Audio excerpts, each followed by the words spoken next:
আসসালামু আলাইকুম everyone, welcome to my world. এই যে বড় বড় আমগুলো দেখছেন, এগুলো আমের আচার বানানো হবে, তাও আবার মাটি চুলোয়।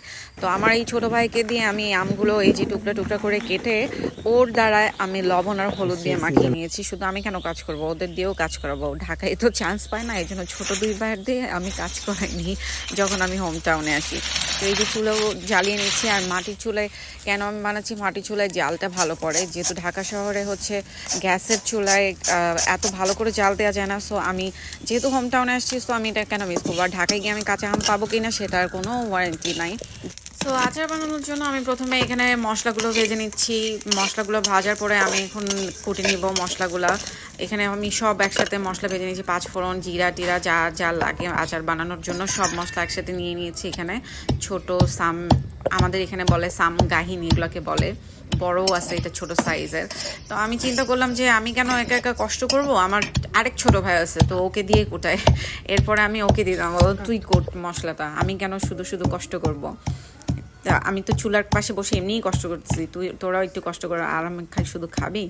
তো ওকে দিয়ে করাইলাম। তারপর হচ্ছে এখানে এই যে কড়াই, আবার বড় একটা কড়াই বসাইতাম, যেহেতু আমি 5-6 কেজি আম আনছিলাম, বড় সাইজের, দেখতেই পাচ্ছিলাম আপনারা। তো এখানে দুইটা হচ্ছে অলরেডি পেকে গেছিলো হালকা, তো ওই দুইটা আমি রেখে দিয়ে বাকি আমগুলো হচ্ছে সব কেটে নিয়েছি। তো এখানে আমি তেল দিয়ে দিলাম কড়াইয়ের মধ্যে। তেল গরম হওয়ার পরে আমি এখানে গুড়টা ঢেলে দেবো। গুড় আমি 1 কেজি পরিমাণ নিয়েছি, যেহেতু আমার 5 কেজি আম, সো 1 কেজি গুড় আমার লাগবেই, যেহেতু আমি টক মিষ্টি ঝাল ঝাল করবো আচারটা, সে কারণে। তারপর আমার গুড়টা যখন গলে আসবে, তেলের হিটেই গলে আসবে গুড়টা গলে আসার পরে তারপর আমি এখানে লবণ দিয়ে দিচ্ছি পরিমাণ মতো।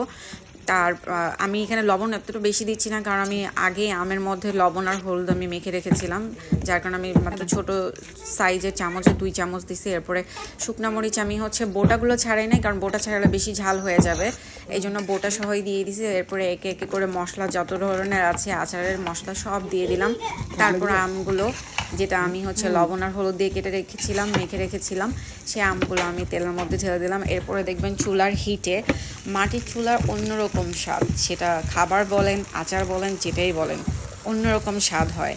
তো এই আচারটাও অনেক স্বাদ হবে। সব আমগুলো দেওয়ার পরে নাড়াচাড়া করে দিলাম। আর নাড়াচাড়া করে দেওয়ার পরে আমার অনেকক্ষণ পরে মনে হচ্ছে, আমি তো একটা ইম্পর্টেন্ট জিনিস মিস করে ফেলছি, সেটা হচ্ছে রসুন।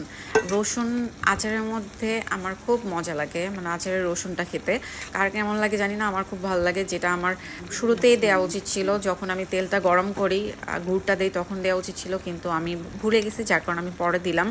তো আমটা একটু সাইড করে তারপর হচ্ছে তেলের মধ্যে আমি রসুনটা এক সাইড করে দিছি। এরপরে আবার নাড়াচাড়া করে আমি ভিনেগার দিয়ে দিলাম। ভিনেগার ছাড়া তো আচার আপনার ভালো থাকবে না, ভিনেগার অবশ্যই আপনাদের দিতে হবে আচার ভালো রাখতে হলে। আর হোম টাউনে এসে আচার বানানোর আরেকটা রিজন হলো, একই তো চুলা, তার উপরে হচ্ছে রোদে দিলে অবশ্যই আচার ভালো থাকে। অ্যান্ড আমার আচারটা হয়ে গেছে, নামিয়ে আমি হচ্ছে ঠান্ডা করে তারপর রোদে দিব। রোদে দেওয়ার পরে আচারের কালারটা আরও চেঞ্জ হয়ে যাবে।